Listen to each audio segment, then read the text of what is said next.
Yes, salut à toi, bienvenue sur ma nouvelle chaîne YouTube. En réalité c'est ma première chaîne YouTube. Mais je dis nouvelle parce que ça fait un moment que je l'ai mais j'ai jamais publié dessus. Donc elle est nouvelle. Ok, je suis Eddie M, entrepreneur. Certains diront que un de plus. Consultant web marketing, un de plus. Et marketeur. Marketeur. Oh, marketeur, non, il va nous endoctriner, attention. Non, en fait, je peux pas faire ça, je suis pas capable de faire ça parce que c'est pas dans mes valeurs, d'accord?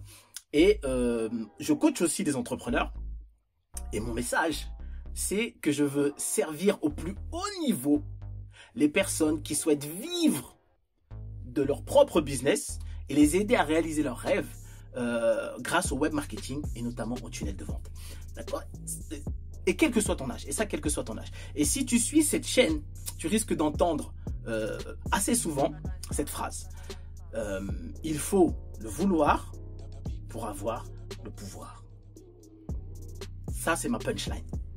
D'accord? Et donc, si tu suis cette chaîne, tu vas pouvoir profiter du meilleur en ce qui concerne le web, le business en ligne, ok, le web marketing, dans lequel je regroupe tout ce qui est attraction et persuasion, ok, et le mindset et la motivation. Ça, c'est mon kiff. Ok? Alors, on peut y aller. Donc, laisse-moi commencer par te raconter mon histoire. Et laisse-moi t'expliquer pourquoi j'ai appelé cette vidéo « Comment devenir marketeur ». D'accord? J'avais deux rêves. Quand j'étais petit, deux rêves d'enfance.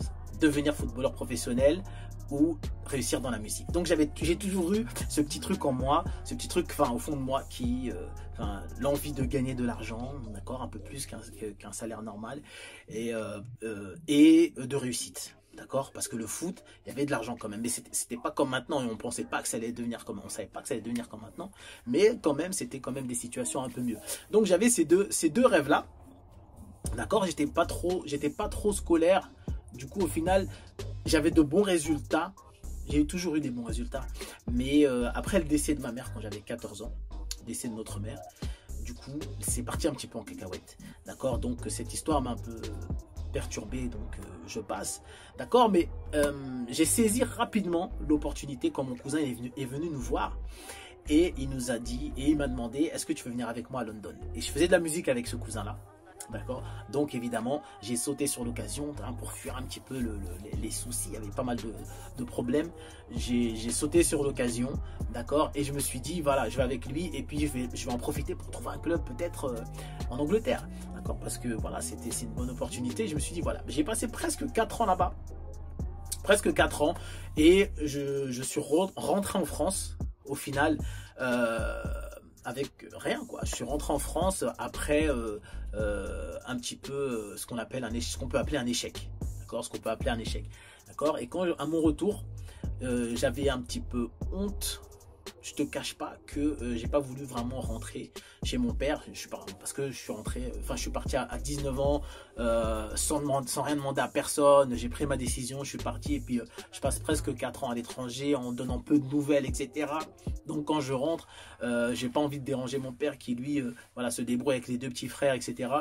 Bref, j'ai passé à peu près 1 an à rien faire mais j'ai squatté à Rouen chez des amis étudiants.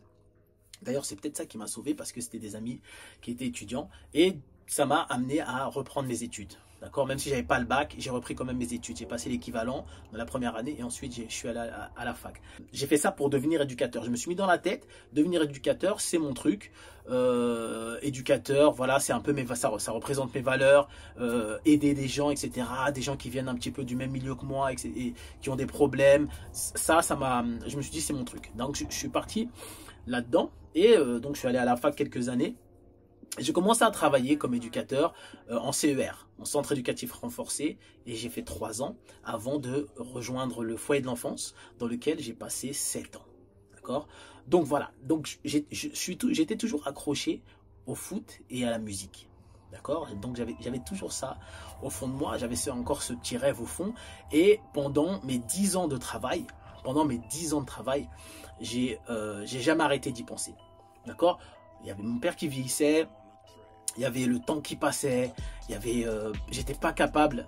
Je me disais, t'es pas capable malheureusement, j'étais pas capable de le mettre bien, en fait, pour sa retraite. J'étais pas capable de le mettre bien, j'étais pas capable de me payer des vacances quand je voulais, où je voulais, avec ma famille, etc. Et j'avais des problèmes d'argent, la Banque de France, des problèmes perso à la maison. Bref, une petite vie bien normale, bien tranquille d'un salarié qui se bat, en fait, pour garder sa sécurité, quoi. Hein, un petit truc normal, d'accord. Et mais avec le temps, je perdais mon élan. L'éducatif, c'est vraiment ma vocation. Ça, c'est sûr, il n'y a pas de doute, c'est sûr. Mais ce qui est encore plus sûr, c'est que je suis un rêveur.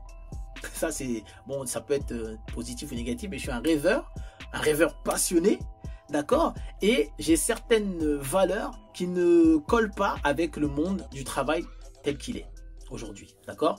Et ce système m'empêche de rêver. Et il a pourri trop de gens aussi. Il a pourri trop de gens. Du coup, je me suis mis à la recherche d'une chose. Je me suis mis à la recherche d'une chose qui allait me redonner le goût. D'accord ? Quelque chose qui allait me redonner le goût, dans lequel j'allais pouvoir aider les gens, appliquer mes valeurs et surtout vivre comme je l'entends. D'accord ? Et me battre pour mon avenir et celui de ma famille. Pas me battre dans un système, subir en fait un système et être obligé de me battre pour survivre à l'intérieur seulement. Juste pour survivre à l'intérieur. Et pour les rêves d'un autre en plus. J'ai fait mes petites recherches et mes petites recherches m'ont emmené vers le e-commerce. Le e-commerce, j'ai essayé. J'ai lancé mes boutiques. J'ai lancé 2 boutiques. J'ai investi de l'argent et je me suis planté. Ok ? J'avais pas beaucoup d'argent en plus. Donc ça m'a apporté encore plus de problèmes perso, mais voilà quoi. Donc cet échec, c'est ça qui m'a envoyé, qui m'a fait découvrir le marketing, d'accord. En trouvant les moyens de me former, j'ai découvert que la clé, c'était le marketing, dans le e-commerce, mais dans le business en général, d'accord. Tellement je me suis immergé, et c'est ce qui risque de vous arriver si vous entrez vraiment dans les subtilités du marketing, d'accord. Tellement je me suis immergé, j'ai été tellement déterminé par la nécessité de réaliser mon rêve, d'accord, que je n'ai jamais pu décrocher derrière. Ça vous est jamais arrivé ça? C'est comme les gens qui s'investissent dans le sport en fait. Au début, on n'a pas envie d'aller au sport et après, quand on réussit à passer le cap, on a tellement de choses, il se sécrète tellement de choses à l'intérieur du corps que on en devient accro et on a envie d'y retourner. On a tout le temps besoin d'y aller et on en veut toujours plus. D'accord? Ça a fait un peu ça. C'est ce qui m'a permis d'en vivre. Cette immersion, c'est ce qui m'a permis d'en vivre comme je voulais en vivre du sport auparavant. Comme je voulais vivre du sport et d'accompagner des gens, de les conseiller. J'ai monté mes propres business. D'accord? J'ai monté mes propres business et je suis devenu indépendant. J'en vis, mais c'est en développement. C'est ça pour moi. Être marketeur. D'accord? Pour moi, être marketeur, c'est quelqu'un qui a sa propre force de communication, sa propre force de vente, sa propre force de développement. C'est ça pour moi, être un marketeur. Et je te propose de m'accompagner et de suivre ça, d'accord? Et de voir jusqu'où on peut aller quand on croit en ses rêves. Ok? Donc, je t'attends. Abonne-toi à cette chaîne. Tu peux aussi me suivre sur Instagram. C'est là où j'ai le plus gros suivi pour l'instant. Donc on verra dans quelques temps. Mais tu peux me suivre sur Instagram. Mon compte c'est eddy.m.27. Ok, mais aussi sur Facebook. EddyM, ma page Facebook. Et j'ai un groupe aussi également qui s'appelle Regarde-moi grandir, The Tribe, la tribu. D'accord? Dans ce groupe, tu pourras rejoindre des personnes, si tu t'abonnes, qui sont déterminés à réaliser leurs rêves et qui n'ont pas de plan B. D'accord? Tu vas pouvoir partager avec eux, échanger avec eux et avec le plus grand plaisir. Ok? Moi, je suis là pour donner un maximum, apporter un maximum d'éléments qui vont permettre à tout le monde d'avancer dans ce groupe. Et vous aussi, les autres aussi, tout le monde peut en faire de même. C'est un groupe. Ok? Donc voilà, encore une fois, abonne-toi à la chaîne et je te dis à très très bientôt pour les prochaines vidéos. D'accord? Bienvenue dans l'aventure. Ciao, ciao.